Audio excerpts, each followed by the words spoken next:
Game 2 is the Buccaneers at the Panthers, with a total of 54.5 and the Panthers favored by 6.5. The Buccaneers benched Jameis Winston and his 4 interceptions last week, and then named Ryan Fitzpatrick the starter for this week. The big question for fantasy players is whether Fitzpatrick has a similarly short leash or if he's safe from benching. The Buccaneers GM would prefer to keep Winston on the bench because if he gets hurt and can't pass a physical in the spring, his $21 million option for next year is guaranteed.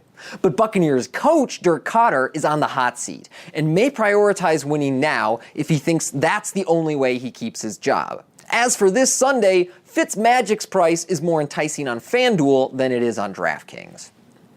The Bucs are a prolific passing attack, and that should continue with the Panthers heavily favored on Sunday. Lead receiver Mike Evans is banged up but probable, and his best games have come with Fitzmagic under center. Deshaun Jackson's price is still affordable, and he has 29 targets in his last 4 games. Chris Godwin is cheap and sees red zone targets, but he's fairly touchdown dependent for his scoring. Adam Humphries saw tons of targets over the last 2 weeks, but that could subside with Winston benched, and O.J. Howard has a great opportunity against the 31st ranked defense against tight ends. Damn, they throw to a lot of guys. Running back Peyton Barber equaled his season high in touches last week with 19, but the Buccaneers are a volume passing attack, and the Panthers have only allowed 70 rushing yards a game over the last month. As always, playing Barber is more about his cheap salary than his talent and usage. Panthers quarterback Cam Newton is the top-rated play on both projection sites this week, facing off against the worst pass defense in the league. Cam has a massive ceiling this Sunday, and the only downside is that he'll be the highest-owned quarterback on the slate. Leading receiver Devin Funchess should feast against this weak Buccaneers secondary, even if his target volume doesn't match most number 1 receivers.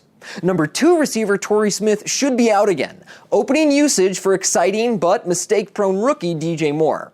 Second-year receiver Curtis Samuel could also see extra looks, but he only has 8 targets on the season. The true second option will likely be tight end Greg Olsen, who's back to an every-down role and has touchdown catches in back-to-back weeks. Running back Christian McCaffrey is seeing nearly 20 touches a game with plenty of red zone usage, and his lack of carries is hardly a concern against a porous defense. With the Panthers favored by nearly a touchdown, we should see extra carries from McCaffrey if the game script goes the way Vegas expects.